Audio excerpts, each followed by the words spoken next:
The winter of 1878 came down on Hemlock's Hollow like a hammer.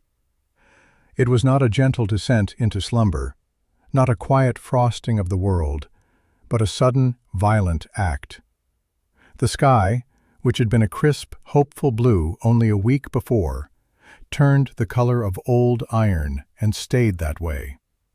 The wind began to scour the valley, a relentless thief that stole warmth from beneath door jambs and through the chinking of the log cabins that dotted the settlement.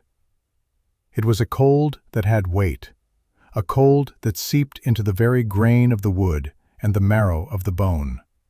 It was a hunter, and the people of the hollow were its prey.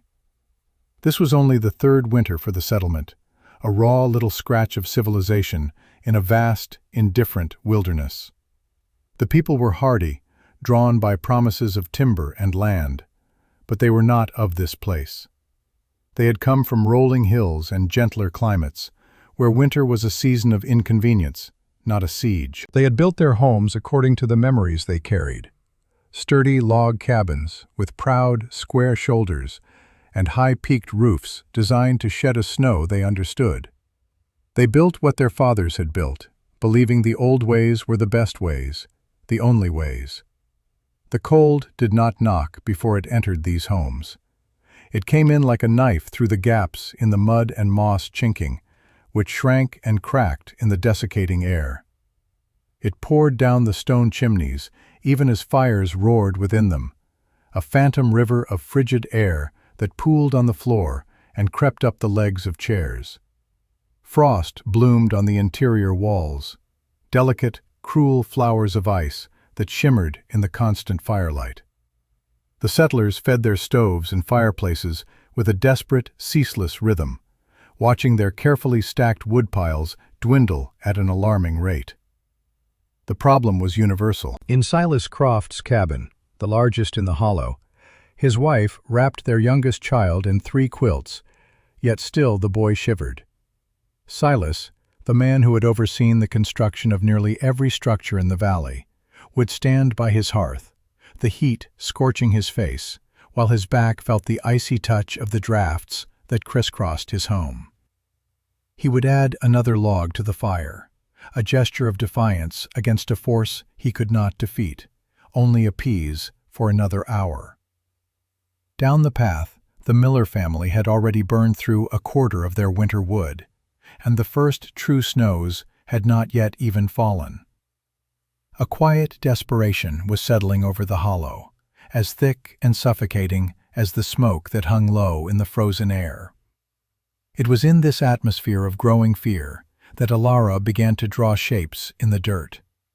She was a quiet woman, a widow for 2 years, and an outsider. Her husband, an engineer from the high, cold mountains of the old country, had filled notebooks with strange diagrams and theories about heat, wind, and earth.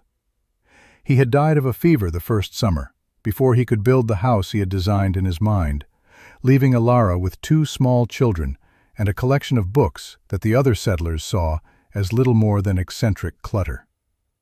They saw her as a fragile thing, a woman ill-suited for the harsh realities of this new land. They pitied her. She did not look like a revolutionary. Her hands were slender, her frame slight, but her eyes held a calm, observant quality that missed nothing. She watched the way the wind stripped the dead leaves from the aspens. She noted how the snow lingered longer on the north-facing slopes. She felt the chill coming not just from the air, but radiating up from the frozen ground beneath her thin floorboards.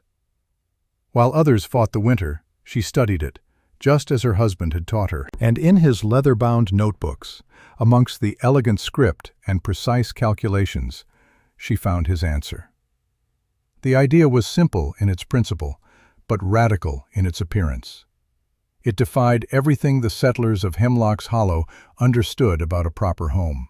A house was meant to stand tall.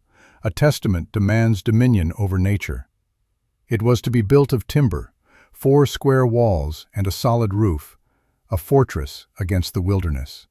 Alara's plan was not to build up, but to dig down. She would carve her home out of the earth itself, nestling it into the south-facing slope of the hill behind her existing, failing cabin.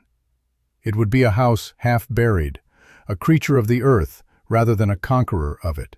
She paced out the dimensions on a patch of cleared ground, marking the corners with stones.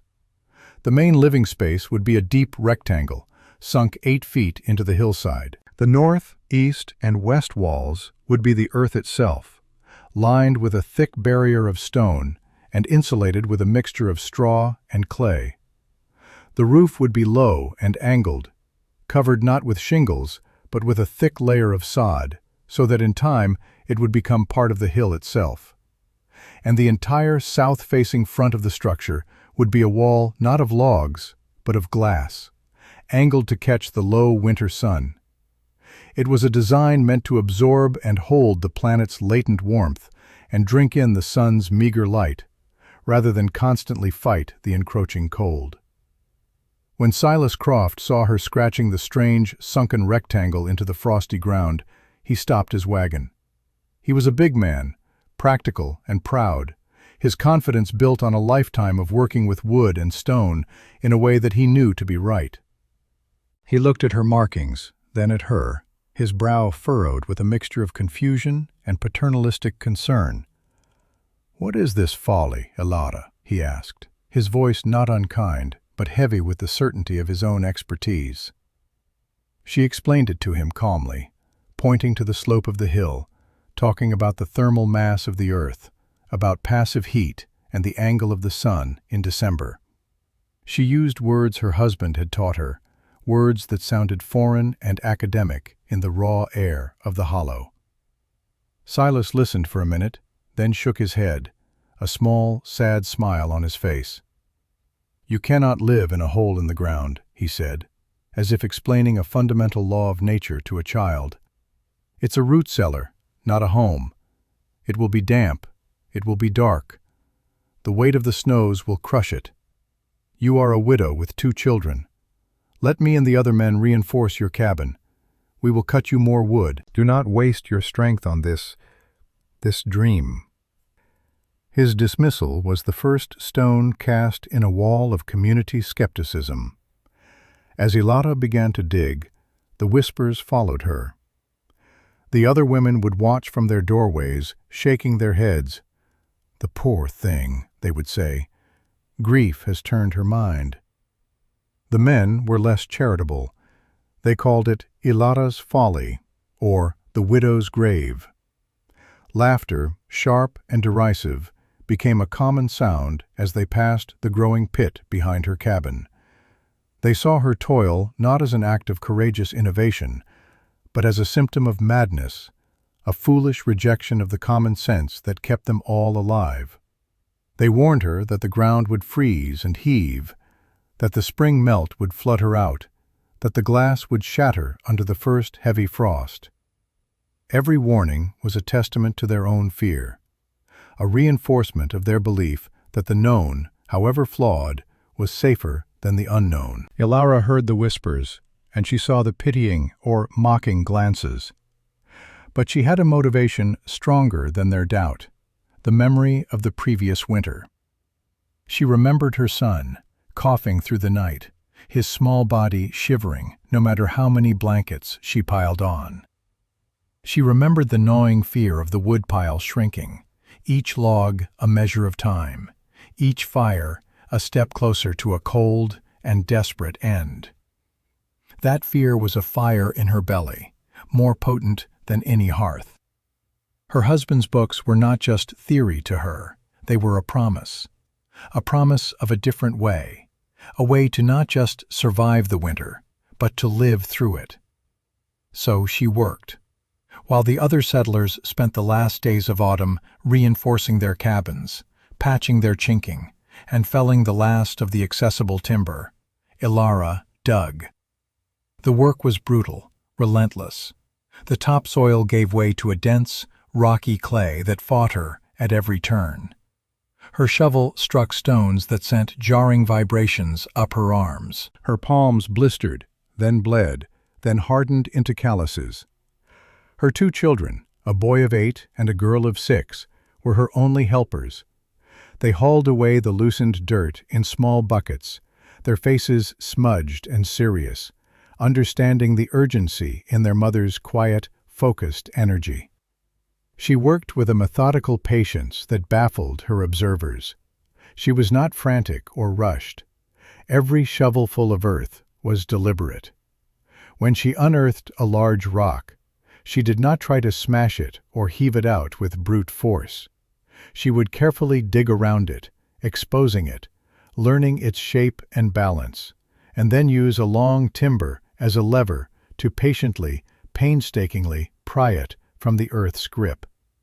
It was a slow, grueling dance of leverage and endurance.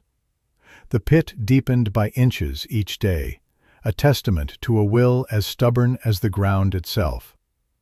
While her hole grew deeper, the rest of the hollow buzzed with the familiar preparations for winter. Silas Croft led a crew of men to fell a stand of pines on the ridge, their axes ringing out in the crisp air with confident, rhythmic blows.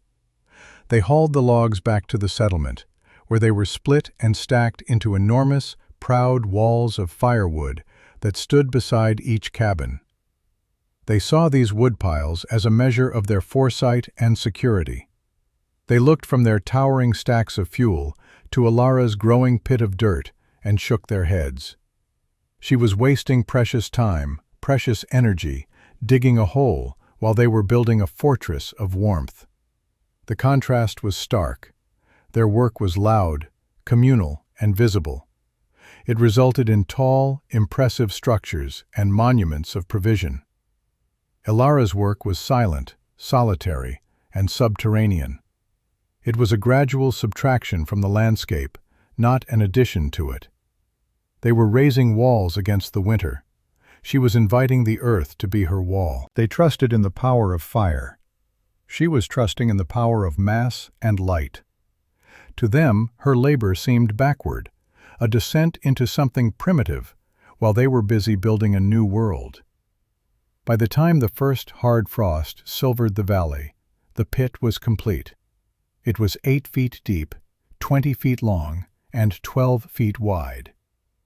Now, the second phase of her husband's design began. She spent weeks hauling stones from the creek bed, a task that made her back ache with a fire of its own. She lined the earthen walls of the pit with these stones, fitting them together with a patient precision, filling the gaps with a thick mortar of clay and straw. This was the thermal battery. During the day, these stones would slowly absorb any heat that entered the dwelling, and at night they would radiate it back out, stabilizing the temperature. Next came the timber frame. She used the logs from her old, drafty cabin, dismantling it piece by piece. This act, more than any other, sealed her reputation as a fool. To tear down a perfectly good shelter on the cusp of winter was seen as an act of profound desperation or insanity. "She's unbuilding her house to build her grave," one man muttered to another, and the sentiment rippled through the hollow. But Alara saw it differently. The logs were seasoned, and they were hers. They would serve better as the bones of a warm home than as the walls of a cold one. She worked the notches with her husband's tools, her movements sure and practiced. He had taught her the logic of joints, the way the wood should fit to bear a load. The roof was the most unconventional part. She laid thick log beams across the top of the structure, then covered them with a heavy layer of oilcloth for waterproofing. On top of that, she and her children painstakingly laid a dense mat of sod, cut from the very earth she had excavated. The sod was thick with the roots of prairie grass, a living blanket that would provide an incredible layer of insulation. When the snows came, the roof would simply disappear, becoming another fold in the landscape, invisible to the scouring wind. Finally, there was the glass. It had been her husband's one great expense, purchased in a town 100 miles away and hauled to the hollow by wagon. It had been stored in a crate for 2 years. The settlers had always wondered what it was for. Now they knew. She built a sturdy wooden frame for the south-facing wall, angled it precisely, and with trembling hands began to set the precious panes of glass. It was a wall of light, a fragile, glittering shield against the coming dark. To the others, it was the final, inexplicable act of madness. A glass wall in a land where the cold could crack trees open like matchsticks. Silas came by one last time, his face etched with genuine concern. "Elara," he pleaded, "that glass will not last one night. The frost will break it. A bear will walk through it. This is a dangerous folly for your children." "The frost forms from a difference in temperature," she replied softly, not looking up from her work. "Inside will be steady. The glass will be fine." He walked away, defeated, convinced he would be called upon to rescue her and her children before the first month of winter was out. He had done his duty. He had warned her. Now, all he could do was wait for the inevitable disaster. The great storm arrived not with a whisper, but with a roar. It began as a darkening in the northwest, a bruise on the iron-gray sky that spread with unnatural speed. The wind, which had been a constant, nagging presence, rose to a furious, shrieking howl. It was a physical force, a solid wall of moving air that slammed into the cabins of Hemlock's Hollow. The pines on the ridges swayed and groaned, their branches whipping violently. Then the snow began, not in flakes, but in a blinding, horizontal torrent that erased the world. Within hours, the valley was lost in a maelstrom of white. The air was so thick with driving snow that a person could not see their own hand in front of their face. The temperature plummeted. It dropped 10 degrees in the first hour, then another 10, and another. The cold was no longer a thief. It was a predator with teeth of ice and claws of wind. It tore at the cabins, searching for any weakness, any crack, any seam. And it found them. Inside the conventional log homes, the assault was terrifying. The wind forced its way through the chinking with a sound like a tortured scream. It rattled the window frames and shook the heavy wooden doors in their jambs. The fine, powder-like snow was driven through minuscule gaps, accumulating in ghostly white drifts on the floors and windowsills. The fires in the hearths, which should have been a source of comfort, became a source of fear. The furious draft created by the wind roaring over the chimneys threatened to suck the flames right out of the stoves, and what heat they did produce was immediately stolen away by the Arctic air pouring in from a dozen different places. The families huddled together, wrapped in every blanket and coat they owned. The logs in their walls, which had seemed so thick and solid in the autumn sun, were now conduits of cold. The frost, that had once been a delicate flower on the walls, now grew into a thick, monstrous crust of ice. Water barrels froze solid. Loaves of bread became hard as stone. The men fought a losing battle, constantly feeding their ravenous fires, but the cabins only grew colder. The towering woodpiles they had been so proud of were being consumed at a terrifying pace. They were burning through a week's worth of wood in a single day, and the storm showed no sign of abating. Despair began to set in, a cold more profound than the one outside. Their fortresses were failing. The old ways were not working. Meanwhile, Elara's home was an island of impossible calm in the heart of the hurricane. The storm passed over them, not through them. The main force of the wind, unable to gain purchase on the low, sod-covered roof, simply scoured the top of the hill, its shriek muffled by the tons of earth and snow above. The snow itself became an ally. It piled deep against the exposed glass of the south wall, and it covered the roof in a thick, insulating blanket, burying the house completely. They were entombed in a cocoon of white. Inside, the silence was profound. The only sound was the gentle hiss of the small, efficient stove her husband had designed, which she fed with small pieces of wood every few hours. The thick stone walls, protected by the earth, radiated a gentle, steady warmth. The temperature held at a comfortable, even 60 degrees. There were no drafts. There was no frost on the walls. The air was still and calm. Light filtered down through the deep snow and the angled glass, filling the space with a soft, ethereal glow, like being at the bottom of a frozen sea. Her children, who in previous winters had been pale and listless with the cold, played on a rug on the floor, their laughter a small, warm sound in the heart of the great white silence. Ilara would occasionally go to the glass wall and press her hand against it. It was cool, but not cold. Outside, the world was being torn apart. Inside, there was peace. She was not just surviving, she was living. The storm raged for 3 days and 3 nights without pause. When it finally broke, the world was remade. Hemlock's Hollow was buried under 15 feet of snow.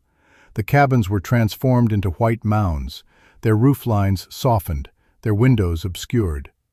A deathly silence fell over the valley, broken only by the mournful cry of the wind in the high peaks. Then, an Arctic high-pressure system descended, and the true cold began. The temperature dropped to 30, then 40 degrees below zero. The air was so cold it hurt to breathe, freezing the moisture in the lungs and nostrils. The sun was a pale, useless disk in a white sky. This was the breaking point. The settlers had survived the storm, but they were losing the war against the cold. Their woodpiles were nearly gone. In Silas Croft's cabin, the ice on the inside of the walls was 2 inches thick. His family was sick, their faces gaunt, their bodies racked with a deep, unshakable chill. He had burned the last of his split oak. He had started burning fence posts. Soon, he would have to start burning the furniture. He looked at his wife and his shivering son, and the pride that had sustained him for a lifetime crumbled into dust. He had been wrong. His knowledge, his experience, his entire way of building was useless against this cold. And in his despair, a thought surfaced, a thought he had dismissed as foolishness. The widow, Ilara. He had to know. Was she frozen? Had her glass house shattered? Had her foolish grave collapsed? The thought was a torment, a mixture of guilt and a desperate, flickering ember of hope. He bundled himself in every layer of clothing he possessed and stepped out into a world of brutal, blinding white. The snow was up to his chest, a fine, dry powder that made walking nearly impossible. He floundered, he fell, he pushed forward with the strength of a drowning man. It took him nearly an hour to cross the 200 yards that separated his cabin from hers. He found nothing. Where her old cabin had been, there was only a smooth, featureless drift of snow. He looked toward the hill where she had been digging and saw only more snow, a great white blanket that swept up the slope. For a terrible moment, he thought she was gone, buried alive, her folly having become her tomb. He called her name, his voice swallowed by the immense, frozen silence. There was no answer. Panic seized him. He began to dig frantically with his hands at the spot where he thought the door might be, his breath crystallizing in ragged clouds in front of his face. He dug for 10 minutes before his fingers struck something hard. Wood. It was the top of her door frame. Renewed by a surge of desperate energy, he dug faster, clearing the snow away, revealing the simple wooden door. It was intact. He pounded on it with his frozen fist. "Ilara!" he shouted. "Are you in there? Are you all right?" He heard a faint scraping sound from within, the sound of a wooden bar being lifted. The door swung inward, and a wave of warmth washed over him. It was not the scorching, dry heat of an overdriven stove, but a gentle, humid, living warmth. It smelled of earth, of baking bread, and of calm. He stared, speechless. Ilara stood in the doorway, wearing a simple wool dress and a shawl. Behind her, in the soft, glowing light, he could see her children playing on the floor. Her son was not wearing a coat. He was not even wearing a sweater, just a simple shirt. The air that flowed out of the doorway was a miracle. It was an impossible, life-giving reprieve from the killing cold he had just fought his way through. He stumbled inside, his mind unable to process the contrast. He had just come from a world of 40 below zero, from a house where his own breath froze on the walls. Here, the air was soft and still. He looked at the small stove, which glowed with a gentle, contained heat. He looked at the stone walls, which were bare and dry. He looked at the children, their cheeks pink with health, not blue with cold. He saw a small pot of herbs growing on a shelf beneath the glass wall. They were alive. Things were growing in here. Ilara said nothing. She simply closed the door behind him, shutting out the frozen world, and gestured for him to sit. He sank onto a small wooden bench, the shock rendering him mute. He was a proud man, a man whose opinion carried weight, a man who had never admitted to being wrong in his adult life. He looked at this quiet, determined woman and the impossible sanctuary she had built, and he felt the foundations of his world crack. Everything he knew, everything he had believed about how to live in this land, was wrong. He was wrong. He finally found his voice, a rough, broken whisper. "How?" he asked, looking around the small, warm room. "My fire. I burn a log every 20 minutes. My walls are solid ice. We are freezing to death. How is this possible?" The protagonist did not boast. She did not say, "I told you so." There was no triumph in her eyes, only a quiet, weary compassion. She poured him a cup of hot tea from a kettle on the stove and explained it simply, as if she were describing a recipe. "The earth holds a steady temperature," she said, her voice soft. "It does not freeze deeper than a few feet. The house draws its warmth from the ground. The snow is a blanket, and the sun, even when it is weak, gives us heat through the glass. The stones hold that heat and give it back to us during the night. We do not fight the cold, we simply avoid it." Silas sat there for a long time, sipping the tea, the warmth spreading through his chest, thawing a cold that was deeper than his bones. He listened as her son chattered happily about a wooden toy he was carving. He watched as her daughter traced a pattern on the faint condensation on the lower part of the glass wall. This was not a grave. It was a womb. It was a place of life in the midst of a world of death. He had come expecting to be a rescuer. Instead, he was the one in need of rescue. The irony was as sharp and cold as the air outside. He had led the chorus of mockery, and his ignorance was now freezing his own family. News of Ilara's warm house traveled through the hollow on the frozen air. The next day, Silas returned, not alone, but with 2 other men, their faces grim with desperation. They brought their children, their small bodies bundled so heavily they could barely move, their faces peeking out from hoods rimed with frozen breath. They did not ask. They did not need to. Ilara took them in. Her small home became a sanctuary, a refuge for the most vulnerable. The children, brought in from the Arctic cold of their own homes, slowly thawed, their listlessness replaced by a sleepy wonder as they soaked in the gentle, steady warmth. More neighbors came. They came to stare, to feel the impossible warmth, to witness the miracle of green things growing in the dead of winter. They would stand in the center of her single room, turning slowly, looking at the dry stone walls, the sod roof visible through the rafters, the glowing wall of glass. The laughter was gone, replaced by a stunned, humbled silence. They saw her meager woodpile, a tiny fraction of what they had already burned, and they understood. They had built their homes to stand proud against the winter, and the winter had broken them. She had built her home to yield to the earth, and the earth had sheltered her. One afternoon, after the cold had broken its most severe grip, Silas returned to Ilara's home alone. He did not come for warmth or for shelter. He came with a notebook and a piece of charcoal in his hand. He stood before her, his hat in his hands, his pride stripped away, leaving only a raw, honest humility. He was no longer the master builder, the confident leader. He was a student. "Teach me," he said, his voice quiet but clear. "Teach me how you did this.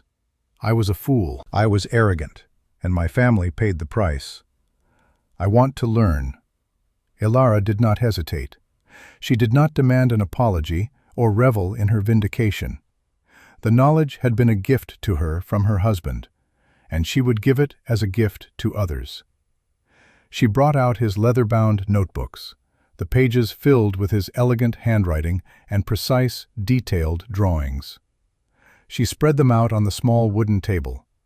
For hours she sat with Silas, explaining the principles. She showed him the diagrams for the foundation, the calculations for the angle of the glass to maximize the winter sun and minimize the summer sun, the cross-sections of the sod roof, the design for the small, efficient stove that burned its own smoke for extra heat. She shared everything freely.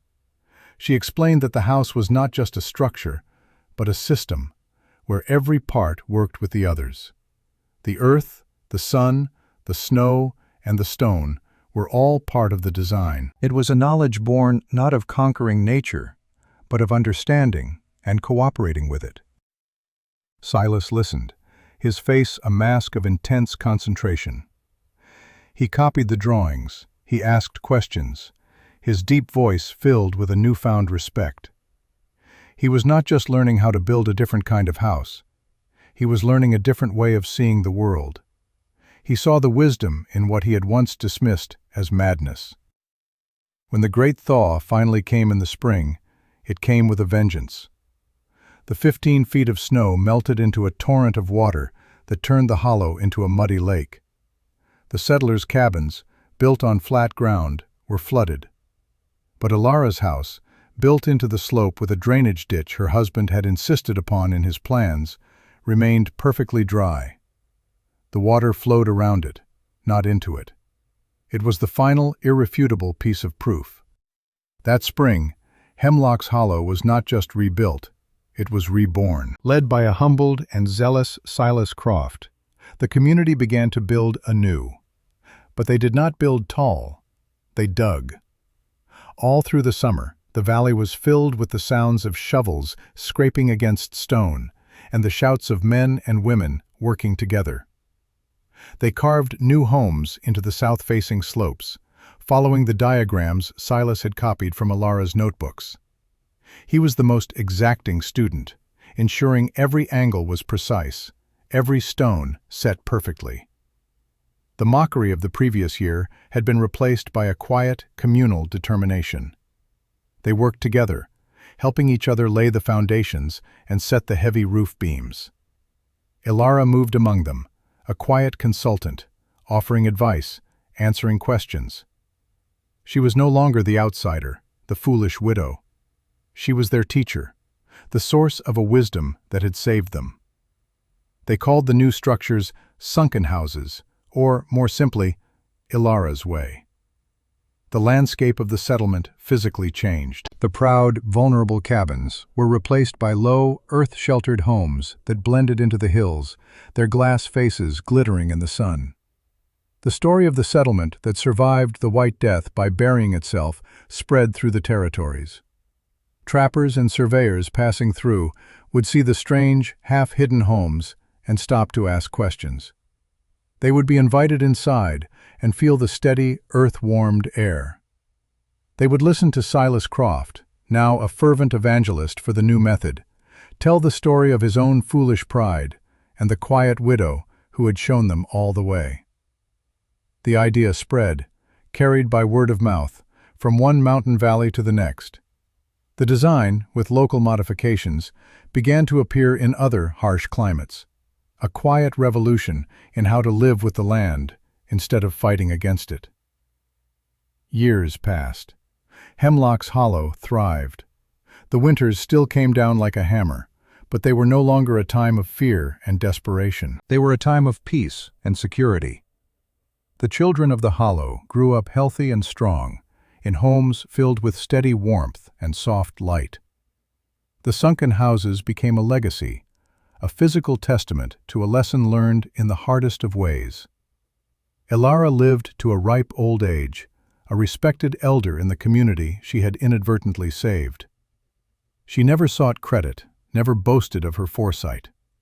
To her, she had simply done what was necessary to protect her children, using the knowledge her husband had left her. The true legacy was not in the design of the houses, but in the change within the people who lived in them. They had learned that the old ways are not always the best ways, and that true strength is not found in stubborn defiance, but in the humility to observe, to listen, and to learn. They learned that wisdom can come from the quietest voices and the most unexpected places. And they understood that sometimes, to rise above a challenge, you must first have the courage to dig deep. The story was told to their children, and their children's children, a timeless reminder that the most powerful solutions are often hidden, waiting not in a show of force, but in a quiet partnership with the world itself.